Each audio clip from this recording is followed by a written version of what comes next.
Hey everyone, welcome back to my channel. I'm Lori Williams, and today I want to talk to you about how it's not your responsibility to honor other people's emotions. Now, I want to preface this by saying that this is not a free pass to be an idiot to people or to be mean and nasty to people.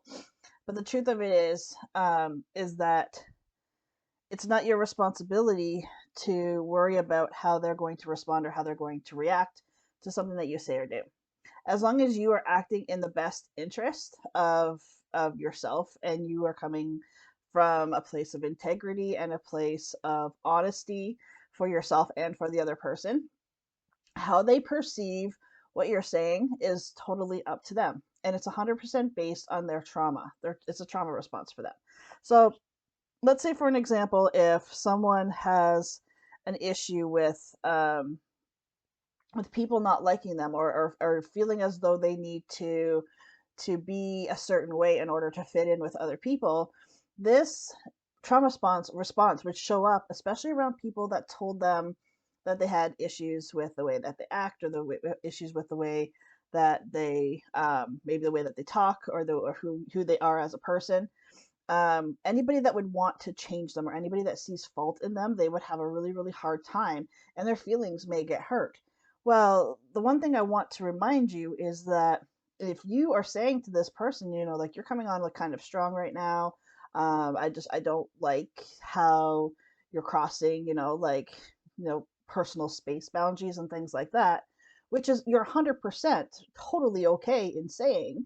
In fact, you need to teach people what's okay and how to treat you, and how, like, what's okay of how to treat you and how to speak to you. So if somebody is crossing those boundaries, you need to verbalize that to them. You need to communicate that to them. But because of their past traumas, they may have hurt feelings because of what you're saying. Because you're standing up for yourself, because you're having very, very clear boundaries, they may have an issue, a trauma response with that. And that is not your responsibility. You are not the one that hurt them, because the hurt feelings that they have in that moment are not, I'm not saying that they're not actually in that moment, but they come from a long line of things that have happened, or traumas that have happened, that has made them respond in that way.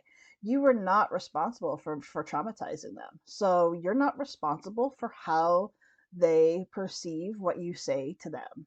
As long as you're standing by your boundaries and you're not being like rude or ignorant or nasty person to other people, you're just 100% standing by your boundaries. You are not responsible how anyone else perceives that. That is 100% up to them. It's 100% up to them on if they're going to do the work to help heal themselves so they don't have that trauma response anymore, or if they're just going to continue acting in the way that they have.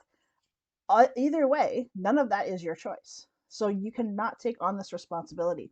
I've actually just found out recently with myself that I was feeling very guilty around other people's emotions.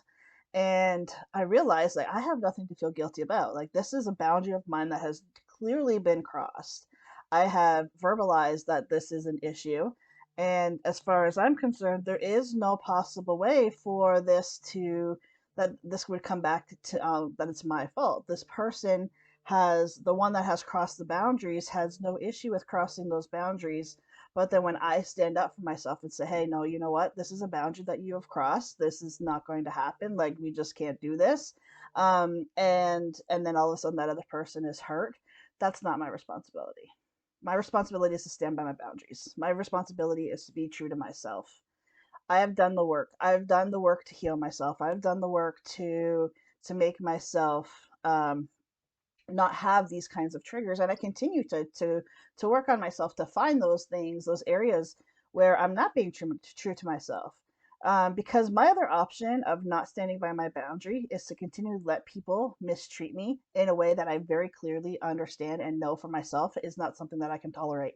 So then I become angry, I become uncomfortable, maybe even anxious, maybe even depressed. All for what? Because I can't stand by my boundaries. That's not acceptable in me. I've lived that life before. I don't want to go back there again.